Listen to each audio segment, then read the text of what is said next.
Vážení priatelia, je leto, čas relaxu, čas oddychu, čas rôznych situácií, akcií a tak ďalej.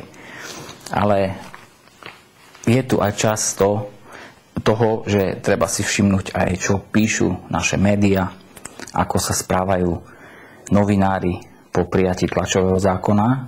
A ja som veľmi rád, že na príklade najnovšieho výtlačku časopisu Markíza vám môžem vysvetliť, ako veľmi je tlačový zákon na Slovensku potrebný, pretože novinár svojím spôsobom môže hrubo poškodiť meno osoby, meno značky, meno proste firmy, keď jednoducho použije alebo napíše totálne klamstvo, vymyslí si niečo, sa mu sníva. Ale ono sa mu to nesníva, podľa mňa ono to niekto si za to zaplatí, alebo môžem uvažovať o tom, že je to nejakou záujmovou skupinou cielené, že takto, aby to bolo poškodené a tak ďalej. Hej. O čo ide? Ide o článok na 16. strane, ktorý pripravila Martina Solčanská. Povieme si o nej neskôr niečo, jednu pikošku.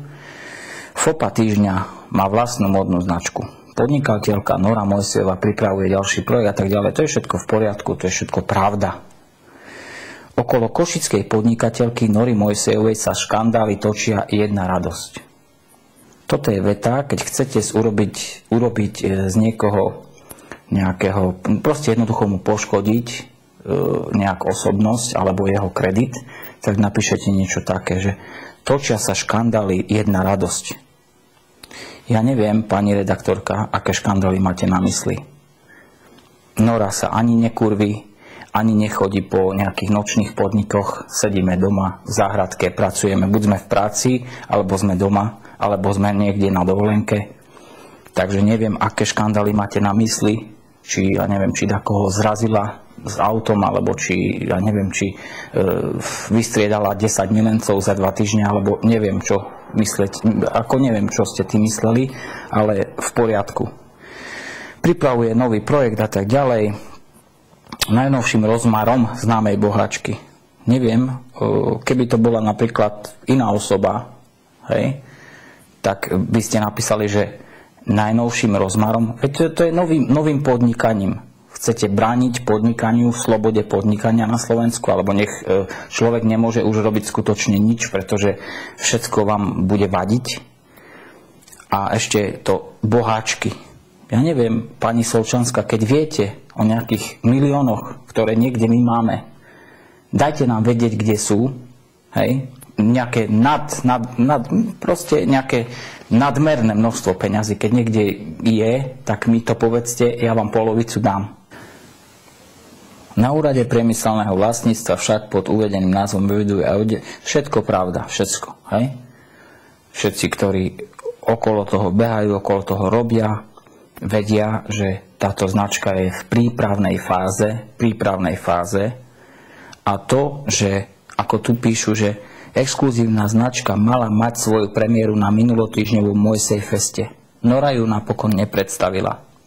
Pani redaktorka, to sa vám snívalo, alebo máte halucinácie, alebo dajte sa vyšetriť u psychiatra, či nemáte náhodou nejaké vidiny, alebo nepočujete nejaké sú rôzne ako diagnózy, takže môžete mať nejaké vnemy alebo nejaké hlasy počúvate alebo niečo také, pretože nikdy v živote nikto nepovedal, že na Mojsej feste nejaká značka bude prezentovaná. A ďalšia vec je, Mojsej fest nemá nič spoločné s touto značkou. Mojsej fest je festival pre fanúšikov a jednoducho, keď vás série to, že vieme žiť aj bez vás, bez nejakého časopisu alebo bez novinárov vôbec, tak nás určite nie a dajte nám pokoj.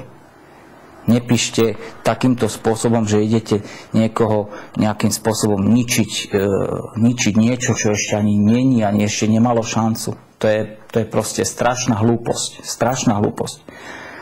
Čiže využijeme všetky možnosti tlačového zákona, nakoľko toto celé je urobené v štýle, ako poškodiť čo najviac osobe, opradená, točia sa škandály, jedna radosť okolo a poškodiť značke. Spomeňme si na to, ako ste prišla prvýkrát do zákulisia natáčania reality show Mojsejovci, tak ste sa triasla a mne povedali na telefóne, že príde tam taká nová, to nikde ju nechceli zobrať do roboty, tak tam jej niekto vybavil, aby tam robila, tak nejak to s ňou skúste urobiť, pretože ona vás má na starosti. Vysvetľoval som vám, že nemáte zapnutý diktafón. Vy ste 15 minút ten diktafón nevedeli zapnúť. Na papieriku ste mali pripravené nejaké otázočky, ktoré nemali žiadnu koncepciu, žiadny neviem čo. Čiže tomu, keď hovoríte, že toto je novinárka, hej, toto vy ste novinárka vtedy, jak ste na nás zapôsobili, tak ja som myslel, že rozprávam s nejakým časopisom, ktorý je na nejakej základnej škole, kde vychádza prvé číslo a jednoducho absolútny amatérizmus. Takže sa zamyslite, vážená Martina Solčanská, nad sebou, pozrite sa na seba, opíšte vlastné chyby, hej, a kritizujte seba a nevymýšľajte si, nezavádzajte ľudí a nepoškodzujte Nore, mojej žene, meno. Pretože toto vám nikto nezhltne. V konečnom štádiu aj tak je to reklama, ja to viem, hej, ale my o takúto reklamu nestojíme. Že áno, že toto nestojíme, pretože to je klamstvo. A klamstvo je najhoršie, čo môže byť. Všetko znesiem, všetko. Keď som sa ožral, tak som sa ožral. Keď som bol na protialkoholickom liečení, bol som, neviem čo všetko znesiem, urobil som chybu, alebo toto znesiem. Ale neznesiem to, keď si niekto niečo vymyslí za účelom poškodiť druhého svojim nejakým takýmto článkom. A tento článok, ja si myslím, že je urobený na objednávku. A tu sme u podstaty. U podstaty tlačového zákona. Pred rokom by sme nemali šancu nejakým spôsobom reagovať. Nejakým spôsobom. Všetko by vychádzalo bohačka, neviem čo a tak ďalej. A proste samé dristy blbosti. Neviem, komu sa to v hlave vyjavilo. Hej, keby išlo o inú osobu, tak by ste napísali, áno, začína nová značka, nové toto, začali by ste o chválospevy písať. Ale keďže ide o Noru, hej, ktorej možno niekto závidí a napíš to tam alebo niečo tak napíšete tak. Ale to už mám prekúknuté. A ešte raz, vykašlite sa na nás.